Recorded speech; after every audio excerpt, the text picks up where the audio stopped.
बंधु मैंने आम समस्त को जना अच्छे जे ओजन कमाइबा आम कौन खाइबा उचित एवं कौन खाइबा उचित नुहे किंतु तथापि 99% लोक एपरि अछंती जो माने ओजन कमाई पारंती नाही कहीं कारण भल डाइट 10 रु 15 दिन चली थाए किंतु तापरे सबकिछि पुणी आगपरी हो जाए। परोटा खाइबाकू लागंती, मिठा खाइबाकू लागंती एवं जेतेबेले अधिक भूख लागे स्नैक्स बा बिस्कुट मध्य सेथिरु किछि खाई थांती। आज मु आपनकु एक तिक्त सत्य कहिबी, आम ओजन कैलोरी जुग नुहे बरं आम क्रेविंग अर्थ मनरे जो लोभ होइताए एथि जुगु बढ़े। एथिपाई जेपर्यंत एही लोभ नियंत्रण आसीबो नाही दुनियार कौनसी ओजन कम करिबा पई प्लान बा डाइट दीर्घ समय पई काम करिबो नाही। आजिर एही वीडियो रे मु आपनको बुझाइबी जे आपनकर लोभ ही ओजन बढ़ाइबार सबुठारु बड़ कारण काहींकी एवं आमर इच्छा शक्ति प्रतिथर काहींकी विफल होइथाए एवं शेषर एक सरल आयुर्वेदिक उपाय मध्य कहिबी जहाँ भूख को कम करिबो नाही बरं आपनको लोभ को कम करिदबो।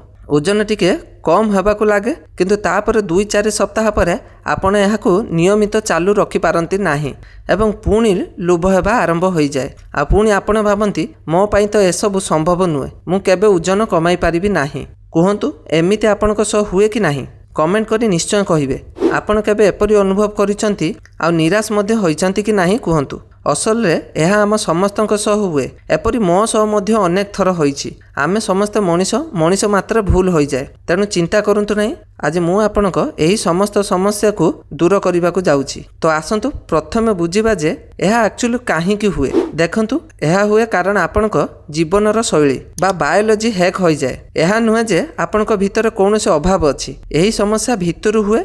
चिंता करंतु जदि आपण मिठा बर्गर पिज्जा सबु खाई मध्य तथापि मु एहाकू लॉक कर देई पारे।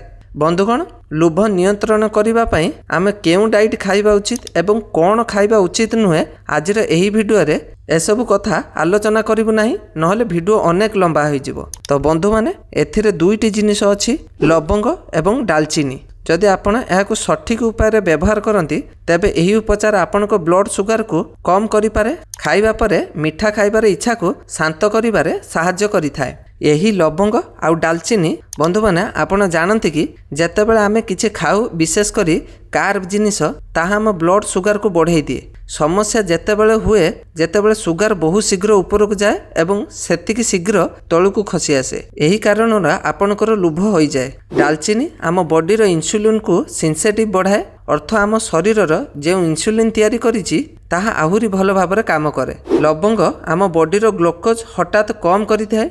एही दुईटी जिनिस मिसी सुगर को धीरे धीरे तळको आसीबारे साहाय्य करंती।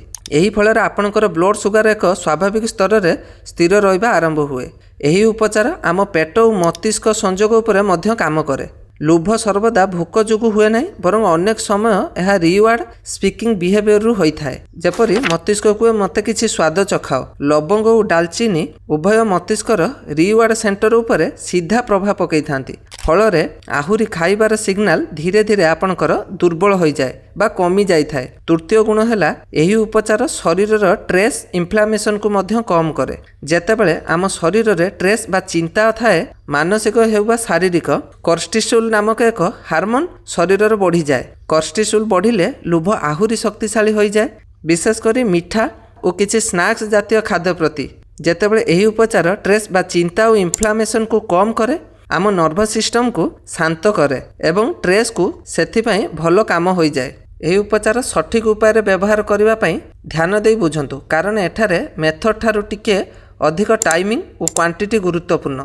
आपण मात्र गोटे लवंग नियंतु एवं एहा सह एक अध इंची छोट खंड दालचीनी टुकड़ा नियंतु। एठार आपण नोट करंतु एही रेमेडी रे आपण दालचीनी पाउडर नेबे नाही, केवल गोटा दालचीनी नेबे। जदि हुए तो भलो ब्रांड रे आपण दालचीनी मध्य नै परिबे। एहा नबार बेस्ट टाइम हेउची मिड मॉर्निंग अर्थात ब्रेकफास्ट परे 1 रु 1.5 घंटा अथवा लंच रो 30 रु 40 मिनिट परे। यही समय रे आम शरीर रे डाइजेशन एवं ब्लड सुगर को रेगुलेट करिबा मोड रे थाए। तेणु यही समय रे सबुठारु भल दिन को मात्र थरे नियंतु बा जेतिकी यथेष्ट। सप्ताह रे मिनिमम 5 दिन नै पारिबे। एही रेमेडी सही लोकंक पई बेस उपकारी जहाँ को मिठा कंट्रोल करिबारे समस्या हुए। जो मैंने चाहा बिस्कुट खाइबा परे मिठा नहेले चले नाही अथवा संध्यारे बिना भूकरे ସ୍ନାକ୍ ଖାଉଥିବେ। ଆଉ ଏକ ଇମ୍ପୋର୍ଟାଣ୍ଟ ପଏଣ୍ଟ ହେଲା ଯଦି ଆପଣଙ୍କର ଲୋଭ କୌଣସି ଗଭୀର ଇମୋସନାଲ ଯୋଗୁଁ ଅଥବା ଅପର୍ଯ୍ୟାପ୍ତ ନିଦ ଯୋଗୁଁ ଅଥବା ଡାଇଟ୍ରେ ପ୍ରୋଟିନ୍ ବହୁତ କମ୍, ତେବେ ଏହି ରେମିଡି ଆପଣଙ୍କ ଉପରେ କାମ କରିବ ନାହିଁ। ପ୍ରଥମେ ଏହି ଜିନିଷ ଫିକ୍ସ କରନ୍ତୁ। ଅନେକ ଲୋକ ମୋତେ କୁହନ୍ତି ସାର୍ ଏହା ମୁଁ କରିଥିଲି କିନ୍ତୁ ବେନିଫିଟ୍ ହେଲା ନାହିଁ। ଯଦି ଆପଣ ରାତିରେ ଏହାକୁ ପିଉଛନ୍ତି ଏବଂ ଗୋଟା ବଦଳରେ ପାଉଡର ନେଉଛନ୍ତି ଏହି ଡାଲଚିନି, ଅଧିକ ୟୁଜ୍ କରୁଛନ୍ତି ବା ଅଥବା ଡାଇଟ୍ ଠିକ୍ କରୁନାହାନ୍ତି, ତେବେ ରେଜଲ୍ଟ ଆପଣଙ୍କୁ ମିଳିବ ନାହିଁ। ଲୋଭ ସେତେବେଳେ କମ୍ ହୁଏ ଯେତେବେଳେ ଆପଣଙ୍କର ଖାଦ୍ୟ ଠିକ୍ ରୁହେ, ପ୍ରୋଟିନ୍ ସଫିସିଏଣ୍ଟ ଅଛି, ଭଲ ନିଦ ଅଛି ଏବଂ ଓଭରଅଲ୍ ହେଲ୍ଥର ଯତ୍ନ ନେଉଛନ୍ତି। ମନେ ରଖନ୍ତୁ ଏହି ନୁସ୍କା କୌଣସି ମ୍ୟାଜିକ୍ ନୁହେଁ। ଏହା ଆପଣଙ୍କ ଶରୀର ଭିତରୁ ସପୋର୍ଟ କରେ, ବାକି କାମ ଆପଣ ନିଜେ କରିବାକୁ ହେବ। ସବୁ କାମ ଏକ ପାଣି ଏକୁଟିଆ କରିଦେବ ଏହା ପସିବଲ୍ ନୁହେଁ।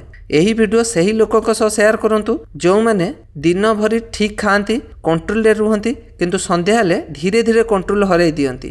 ଆଗାମୀ ଟପିକ୍ ଉପରେ ଭିଡ଼ିଓ ଦେଖିବାକୁ ଚାହୁଁଥିଲେ କମେଣ୍ଟ କରି ନିଶ୍ଚୟ ଜଣାନ୍ତୁ। ଭିଡ଼ିଓ ଭଲ ଲାଗିଥିଲେ ଲାଇକ୍ କରନ୍ତୁ, ପ୍ରଶ୍ନ ଥିଲେ କମେଣ୍ଟରେ ପଚାରନ୍ତୁ। ଚ୍ୟାନେଲରେ ନୂଆ ଅଛନ୍ତି ତେବେ ସବସ୍କ୍ରାଇବ୍ କରନ୍ତୁ। ହସୁଥାନ୍ତୁ, ସବୁଦିନ କିଛି ନୂଆ ଶିଖୁଥାନ୍ତୁ। ରହିଲି, ଜୟ ଜଗନ୍ନାଥ।